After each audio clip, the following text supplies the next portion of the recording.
Book 1, Emergence, 1997 through 1998. Chapter 1, Little Scrizo Killers. Out of respect for my southern brothers, I'm not going to say that derogatory term. Summer 1994. It would have been a perfect day, the kind he'd remember with a tug in his chest later on in jail.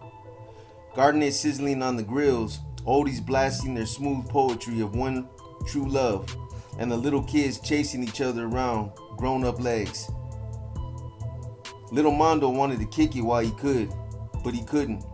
Not with Lobo around, as if the man's whole purpose in life was to ruin good things. That fat Quintero stood there with a cup of beer in his hand, spewing tales to a gathering audience. When he glanced up from the crowd, Lobo's half-masked eyes said he brushed off little Mondo as an insignificant youngster. The birthmark on Mondo's forehead, usually visible, bloomed into a dark red. His heart beat as wildly as a trapped bird, but he swallowed and made himself learn, imagining how he'd one day be like those so-called veteranos, but even more, how he would be different. Very different. He was the son of a founder of Salinas East Marqueta, the oldest and bravest norteño gang, and he understood the greatness coursed in his veins. They were in Toro Park, a no man's land south of Salinas, where in spring the hills turning a glowing green spotted with purple lupine. In summer now, they were a dry gold, and the only signs of life were hawks and weathered live oaks and families gathered around picnic tables on blue sky afternoons. On the run from a boys' ranch, Mondo joined his friends in that arid spot where the happy occasion was the baptism of his homeboy Gabe's son. Not that it ever took much for a group of norteños to kick off a pachanga. When they set out for the park, he thought it would be the kind of day he could lock inside his memory so that when he was lying on a bunk in juvenile hall, he could look back on it with a smile. At the best of these parties, the women fixed shrimp, roast pork, steak, and beans and rice, served in the pink light of afternoon. Great uncles and grandparents sat remembering Mexico. Teenagers whispered amongst themselves, and the veteranos, back from a prison stint, told war stories near the corner of a backyard fence. Sometimes Mondo's own dad recounted those tales, but on this day, that fat fuck Lobo was holding it down. Lobo was a loud man, built like a bullfrog, all swollen on top with skinny legs. Though he was nothing to look at, the prettiest females praised him with a cockeyed eyebrow while the men listened intently, occasionally nodding. Mondo wanted that. Not that he'd ever cover his body with blue-black prison tats or grow one of those horseshoe brochas. The bigger the mustache and the more tattoos, the less of a man, his tia once told him. And he would never strut around in a baggy plaid Pendleton to cover up a beer gut. Lobo may have been a respected veterano, but Mondo was younger, smarter, and quicker, and fearless. He knew in his heart he had everything it took to put in the work. Though a youngster of 13, Mondo was big for his age and long ago sensed that destiny had made him a soldier. His Mexican grandfather had killed a man defending the family, and his dad taught him he came from a line of proud fighting men. When he was born, an aunt took one look at Armando Tizol's tiny face and pronounced his father. He would be trouble, just like his dad. For a boy surrounded by norteño cousins and uncles, including several who made it into Nuestra Familia, it was an obvious conclusion. Mondo vowed to be better than Lobo, to be so good people would listen to his war stories. That day would come, he was sure. The beer ran out and the homeboys passed a hat. Lobo was drunk. Mondo soaked up the beer and the sun and the girls, but he couldn't relax. He and Lobo had recently gotten into it again. The week before, at a Salinas East Market SEM house party where homies were fresh out of prison mingled with the SEM youngsters, Lobo was bad-mouthing an uncle of Mondo's rumored to be in bad standing with the Nuestra Familia. "Your dad's a good homie," Lobo said, "but your uncle fucked up." Mondo didn't take the bait. "Why are you telling me?" "Go talk to him about it," Mondo said. He didn't give a shit about the Nuestra Familia. He was a norteño, a real gangbanger, not one of those old stuck-up familianos who thought they ran the world. Mondo recalled that Lobo had given him the stare that said, "This ain't over." Then, to make matters worse, Lobo tried to get with the only female still available by the evening's end, and Mondo, though barely in his teens, had managed to slip into a bedroom with the 20-year-old woman. They left Lobo passed out in the living room. Now, as the beer collection had reached him, Mondo emptied a plastic bag of change into it. When his fingers dove into the cap to wriggle the last coins loose, Lobo told everyone, "Look, little Mondo's trying to steal the cash." Mondo glanced up, his eyes tiny, distant. "Fuck you," Mondo said. "I didn't try to steal shit." His homie from Casitas jumped between the two and urged Mondo to kick back. Mondo passed the hat, then walked in silence to his friend's car, where a loaded .380 was hidden. He slipped the gun into his pants. It was time to take control of the situation. Truth was, he was a born leader, and he'd been a leader since he was first put in charge of his brother's safety at the age of 6. He was allowed to take little Chinito to play a whole block party away in Closter Park, and he never forgot the lessons of that day. They faced a terrifying surprise just before they made it home to Grandma's. "Oh no, there's Buddy in the front yard," Chinito had cried. Grandma's never had a big husky type dog that was real furry. Buddy looked like a giant white wolf. Mondo told Chinito, "Don't worry, we'll cross the street and go around." They've been taught to hold hands, look both ways, and then cross. But they stood frozen, petrified by the ferocious wolf beast. Mondo took a deep breath and explained the plan.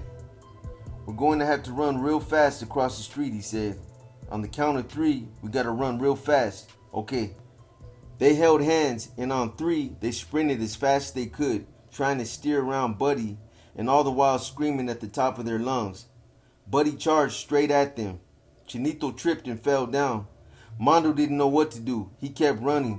As he looked back, he saw Buddy jump on his brother. He saw blood. He ran inside screaming, "Mom, Buddy's eating Chinito." Everyone rushed outside. Seeing the grown-ups' reactions and the confusion, Mondo realized his mistake. The dog wasn't being mean. Buddy had tried to jump on his brother to play and had accidentally busted the boy's nose. The relief that came from knowing Chinito was not eaten alive was short-lived. "Why did you leave your brother?" Mondo's dad growled. "I came to get help." He was sent to his room, and then his dad came in and spanked him. "Don't you ever leave your brother again, no matter what," Big Mondo said. "But I thought Buddy was trying to kill him. If your brother is ever getting hurt or killed, you stay there and help him, even if it means you getting killed. That's what a man does." His dad was young, but wise in matters of honor. Mondo struggled to understand. It didn't make sense. Why should he and his brother both die? But the lesson ate at him. He began to grasp the concept of loyalty, not only toward his family, but toward his closest friends, whom he would come to love like a family. Having their backs at all costs, through thick and thin, no matter what, even if you both died. He learned the lesson fast, because whenever Dad was locked up, little Mondo became the man of the house. It was a responsibility the boy enjoyed. But when something went wrong, he got the blame. Even if his dad was home, when Chinito messed up, Mondo was to blame. And when he was to blame, he got an ass whooping. He started off getting spanked with a belt, then graduated to an extension cord or branches from a tree. Once, on a visit to see family in San Diego, they crossed over Tijuana, Mexico. After his dad bought the kids candies and toys, the boys felt very clever when they talked him into buying them a souvenir whip, the kind the charros use in the rodeos. The whip became another tool for discipline. Beatings was unbearable, but if Mondo cried, he was spanked more because boys ain't supposed to cry. Mondo didn't hold this against his dad. His many cousins, with 13 aunts and uncles on his father's side alone, he had a boatload of them. All knew the same kind of punishment. It was normal in his neighborhood, and he didn't complain. In fact, part of him understood it, because it was their volatile tempers that united Mondo and his dad.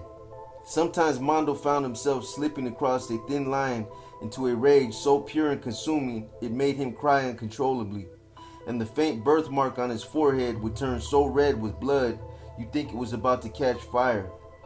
It wasn't long before he had the chance to prove he'd learned his father's lesson on loyalty. Mondo, Chinito, and their cousins were climbing a pine tree next to Grandma's house. His little brother wanted to reach the top. Mondo told him no, but Chinito continued to climb. A branch snapped and the boy fell, landing right on his Uncle Tony's transmission jack. Chinito's forehead hit the metal, and it looked as if his whole head split open. Mondo scrambled down the tree. This time he made sure to stay by the side of his bleeding, wailing brother, while the cousins ran to tell his dad. They took Chinito to Natividad Hospital, where he had to have stitches, but was okay. The grown-ups accused Mondo of pushing his brother out of the tree, and he got spanked again. He told himself he just couldn't win. Big Mondo was a slender but powerful man whose fists flew quick as hummingbirds when the occasion called for it. He liked to hang with the homeboys at the intersection of Madera and East Market Streets, where to this day a pair of rickety open air markets sprawls onto the sidewalks, their shelves packed with rows of tangerine, scarlet, and green. It's the freshest produce in an area known for fresh produce. They say that on this corner, the gangs of Salinas were born. The fruit stands were a hallmark of the unincorporated ramshackle area east of town known as El Alisal. For decades, the district was a mix of shacks, unpaved roads, and seasonal housing for the valley's migrant farm workers, whose ranks through the 20th century included poor whites, John Steinbach's famous Okies, followed by Filipinos, Mexican immigrants, and Mexican Americans. To the dismay of many, a Salinas police officer and the city's old guard, the Alisal, was annexed by Salinas in 1963, the year Big Mondo was born. A lot of folks weren't happy about it. The town already had one impoverished, tough neighborhood. A few blocks north of the police station, Chinatown had long attracted whores, johns, drunks, card sharps, pimps, and junkies of all ethnicities from across the country. In the early 1960s, 6 Salinas cops tried to arrest 2 men in a Chinatown knife fight, and some 200 residents poured out of the bars to fend off the officers. News reports from the time said one man couldn't stop kicking the cops and had to be put in a padded cell, where he kept right on kicking.